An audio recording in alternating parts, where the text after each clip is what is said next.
la invitación de la Escuela de Filosofía de la Universidad Católica y también agradecer la oportunidad, para mí siempre importante, de estar en la misma mesa con Juan Ormeño, que ya tenemos una experiencia en eso. A diferencia de lo que hago habitualmente, voy a leer.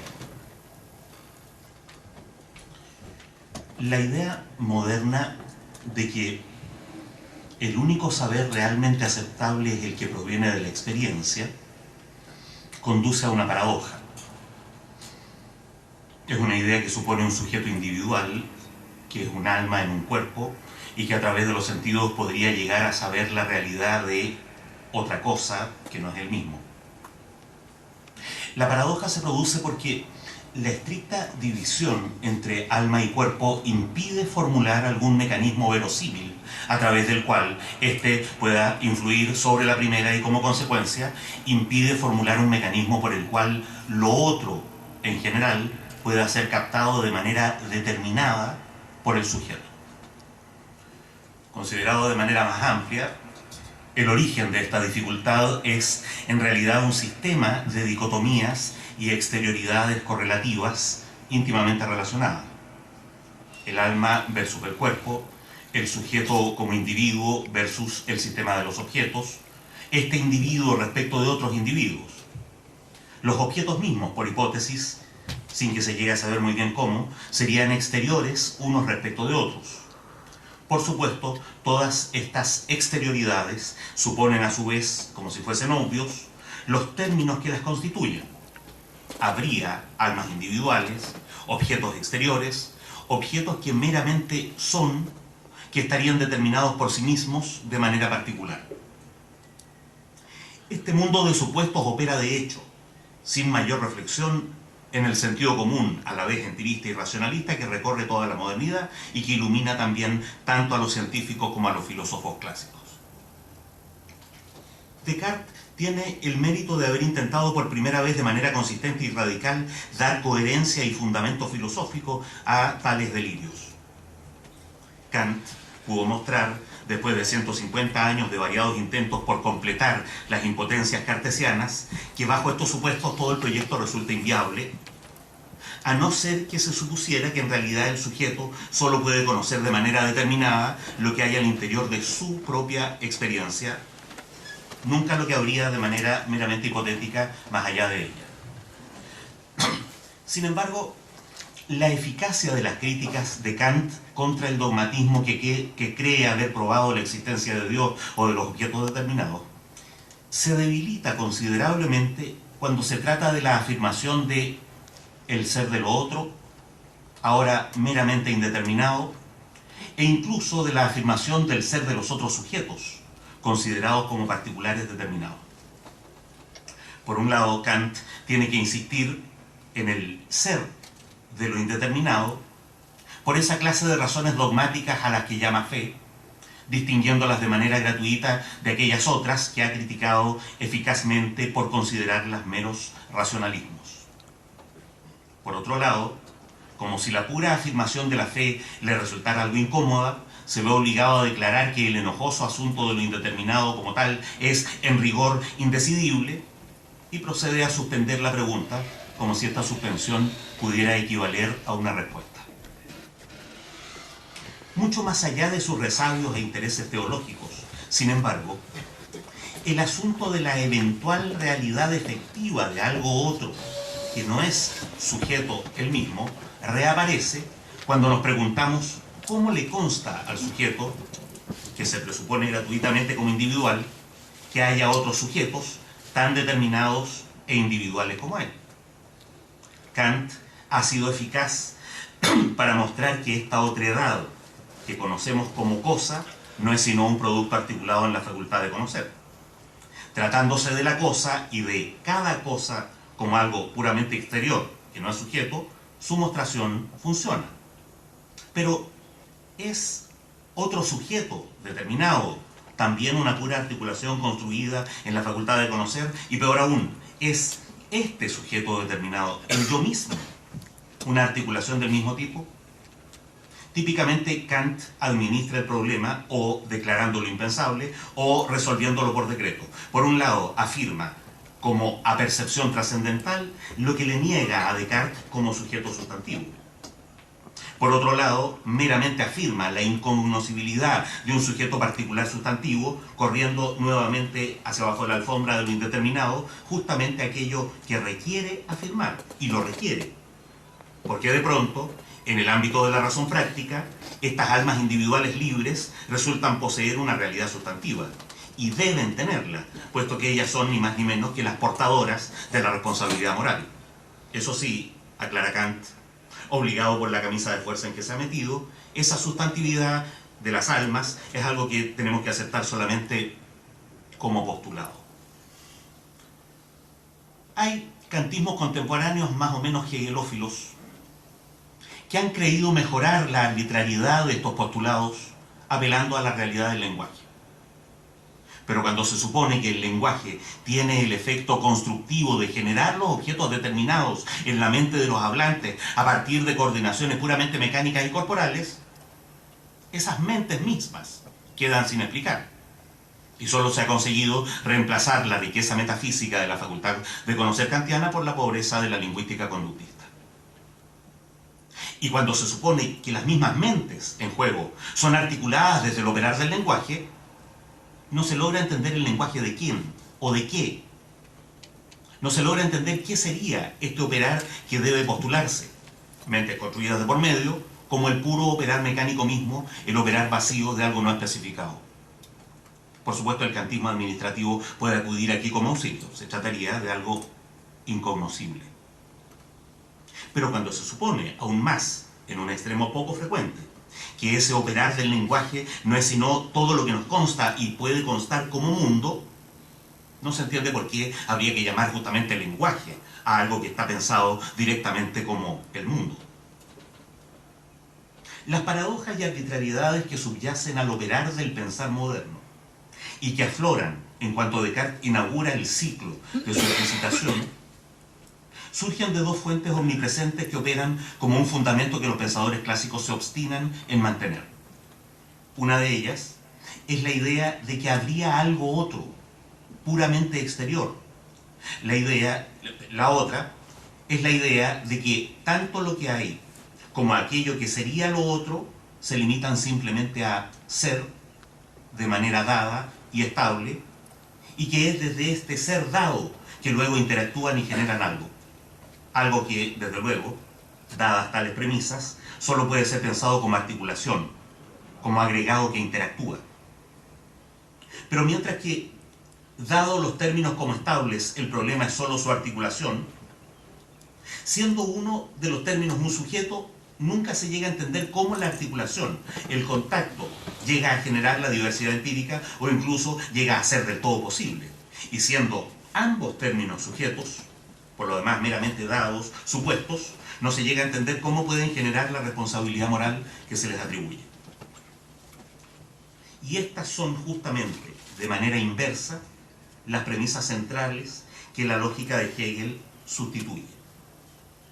Una, por la idea de que sólo se puede entender la exterioridad como diferencia interna y constituyente, como totalidad. La otra, por la idea de que el ser se constituye de manera móvil y negativa desde el acto puro de ese diferencial. Todo lo que se capta como ser, incluso el propio ser, no es sino el resultado determinado y positivo de un diferenciar múltiple y negativo. El ser y todo aquello que en él cuenta como otro llega a ser a través de una movilidad pura que lo opone constantemente a sí mismo. Estas ideas, que justamente por su esoterismo y abstracción pueden ser llamadas lógica, no resuelven, sino que más radicalmente simplemente evitan las paradojas que he enumerado. Permiten una sistemática serie de coherencias que el pensamiento moderno no permite, y permiten superar una serie de disyuntivas ante las cuales el pensar moderno carece dramáticamente de respuestas fundadas y satisfactorias. La que debería tenerse por primera consecuencia, por el impacto que tiene sobre todos los asuntos humanos, es que el individuo es un efecto, no una partícula o una premisa desde la cual pensar cómo articular la otredad en general y lo social en particular. Un efecto de lo único que puede ser llamado sujeto de manera total, y que no es sino un campo de subjetividad constituyente cuyo diferencial interno y negativo es lo que se puede llamar apetencia como contenido y libertad como forma. El que los individuos sean particulares en sí libres y no meros casos o componentes de la universalidad que los constituye y sitúa, surge justamente del carácter negativo de esa actividad constituyente. Tanto la apetencia, que les da contenido, como la libertad, que abre el campo a esos contenidos, son expresiones de una razón que es concebida como diferencial, como movilidad pura y negativa. Pero una segunda consecuencia crucial es que el ser mismo de las cosas determinadas como objetividad en general es, para el sujeto total, un efecto de su propia objetivación. Y como de los sistemas determinados resulta ser, con todas las apariencias de la pura objetividad real para los sujetos determinados, para los individuos. Por cierto, todo un mundo de distinciones y conceptos se pueden seguir desde aquí. El que puedan ser pensados de manera real y efectiva, sin embargo, depende de las condiciones históricas en que se produce el develamiento de sí misma de la totalidad. Unas condiciones que son de manera efectiva y actual históricas, pues este desenvolvimiento no puede sino coincidir con su autoproducción. En ese despliegue, la operación del pensamiento no es sino la expresión de la producción del ser desde sí mismo.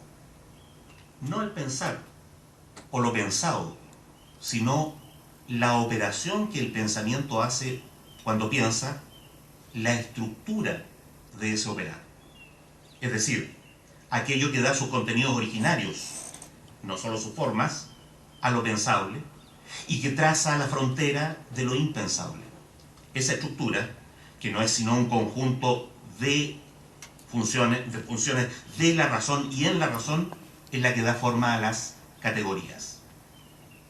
Las categorías resultan así el lado epistemológico del proceso ontológico del llegar a ser. Tal como lo pensado no es sino el lado del saber en el acto del objetivar, o también el pensamiento no es sino el lado de ser idea del objetivarse del sujeto en tanto sujeto determinado. La congruencia y la identidad esencial del operar del pensar con el acto de llegar a ser, es decir, entre saber y ser considerados como totalidad, no es sino una consecuencia de la identidad esencial entre la actividad absoluta, que es la subjetividad, y la actividad absoluta, que es el llegar a ser como totalidad. Las formas y las actividades de las categorías son, en esa identidad, aquello que descrito de manera abstracta se puede llamar lo lógico. La lógica, así entendida, ya no es sobre el ser, como en las ontologías tradicionales, ni menos aún sobre el lenguaje, como en la pobreza matemática de la lógica formal, sino del ser mismo. Es así una lógica ontológica, es decir, una que describe de manera abstracta los modos en que ocurre el llegar a ser. Las categorías son, en esa lógica, los modos determinados en que la totalidad puede ser pensada, o más bien, en el fondo, en que se piensa a sí misma. El discernimiento de una lógica ontológica, así entendida, no es, ni puede ser el resultado de un individuo, ni mucho menos de un punto de vista. Solo puede ser el resultado de la reflexión históricamente acumulada del saber global, de lo pensado sobre sí mismo. Un punto crucial en esta tarea global ocurre cuando se llega a la conclusión de que puede hacerse, es decir, de que en lo pensado están presentes los materiales que permiten discernir la estructura interna que hace posible pensar el mundo y que corresponde a los modos en que el mundo mismo va adquiriendo diferenciación y forma. Este punto crucial es el que representa la ciencia de la lógica de Hegel. Su antecedente completamente necesario es su fenomenología del espíritu. Pero este punto crucial ni completa ni consuma la tarea misma. Es solo el punto de partida para un discernimiento que no puede acabar nunca, aunque alcance de tiempo en tiempo estados que podemos llamar orgullosamente certeza o conciencia. Una historia filosóficamente mediada de la religión, en primer lugar. Luego de la filosofía. Y por último de su pariente pobre, de la ciencia, es y debe ser el material empírico desde el cual una lógica ontológica puede ser descrita. Examinar en ellas cómo el operar del pensar ha hecho posible lo pensado equivale ni más ni menos a discernir en la forma en que el mundo ha sido producido, en que el mundo se ha dado para cada cultura concreta. En esta tarea interminable, el búho de Minerva no tiene más alternativa que emprender su vuelo en el crepúsculo del atardecer para comprender lo que es como lo que ya ha sido. Pero no solo queremos comprender el mundo, sino también transformarlo. En este segundo intento, ya no con el búho, sino con el arco de Minerva, disparamos en el crepúsculo del amanecer sobre aquello que queremos saber, ya no para constatarlo, sino más bien para producirlo. Eso es.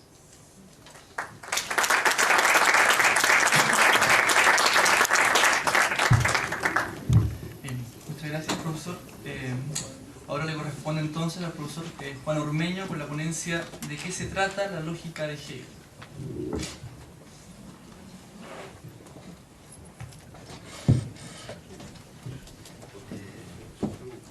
Ahora me toca a mí decir lo que Carlos siempre dice cuando yo digo algo: estoy abrumado.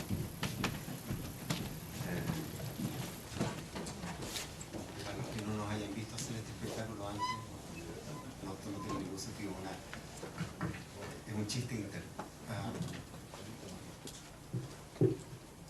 Yo pretendo proponerme como tema esta vez tratar de decir del modo más razonable posible de qué trata la ciencia de la lógica y por qué, ¿no? En un congreso de la ciencia de la lógica supuestamente todo el mundo sabe de qué trata la cosa, ¿no? Pero las reflexiones que quiero proponerles están motivadas por la constatación de que a pesar de que los detalles de los argumentos contenidos en la ciencia de la lógica son intrincados, por decirlo menos, y representan de por sí cada uno de ellos un desafío interpretativo no menor, con todo, siempre ha parecido más difícil determinar la intención de la obra, lo que Hegel se proponía demostrar con ella como conjunto.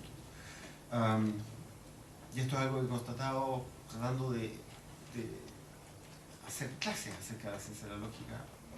Es más fácil a veces agarrar un punto, interpretarlo o tratar de proponer una interpretación y discutirla que decir, bueno, ¿de qué va toda la cosa en su conjunto?